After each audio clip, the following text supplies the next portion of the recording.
All right, let's dive into the story of an idea that completely transformed the skyline of Europe.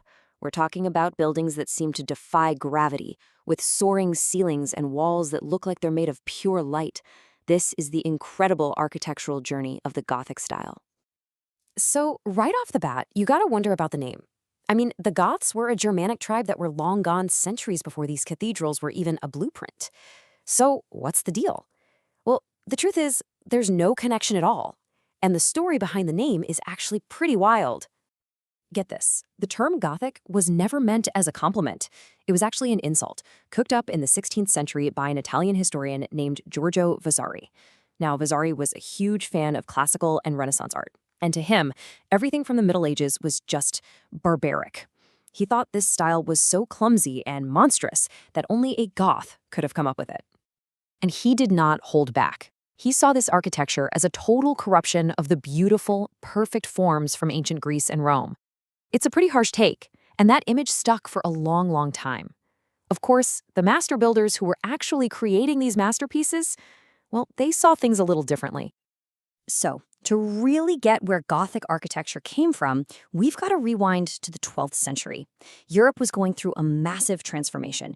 You've got all these huge social, economic, and religious changes happening all at once. Basically, the perfect storm for a revolution in how we build.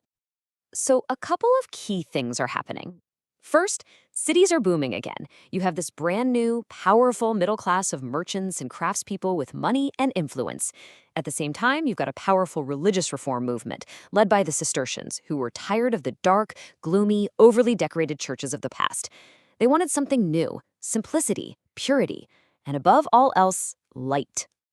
And the epicenters for all this change were the great cathedrals.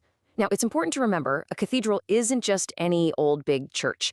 It's the official seat, the cathedra, of a bishop. These buildings became the absolute heart of the city, a massive symbol of its power, its money, and its faith. Okay, so the desire is there. They want taller, brighter, more awe-inspiring churches. But there's a huge engineering hurdle. How do you build with stone, reach for the heavens, and not have the whole thing just collapse? The answer to that question is what Gothic architecture is all about. And you can really see the breakthrough when you compare it to what came before. The older style, Romanesque, was all about massive, thick walls holding up heavy stone roofs. It was strong, sure, but it meant you could only have these tiny little windows. The result? Dark, heavy, fortress-like buildings. Gothic flips that whole idea on its head. It's not about thick walls, it's about creating a stone skeleton, which lets the walls practically dissolve into pure light. So how'd they pull it off? It was a brilliant system, a perfect recipe of innovations. First, you've got the pointed arch. It's way more efficient than a round one. It can go higher and funnels all that weight straight down. That leads to step 2, the ribbed vault. This creates a lighter ceiling where all the roof's weight is channeled down onto a few specific points. And that makes step 3 possible, the real game changer, flying buttresses. These are external arms that catch all the outward pressure from the roof and safely carry it to the ground. With the buttresses doing all the heavy lifting outside, the walls inside don't have to support anything. Which brings us to step 4, walls made of glorious, colorful stained glass. This whole architectural revolution didn't just happen everywhere at once. It had a ground zero, a specific birthplace, France. The very first building to put all these new ideas together was the Abbey of St. Denis, just outside Paris. When it was finished in 1144, it was the spark that lit the Gothic fire all across Europe.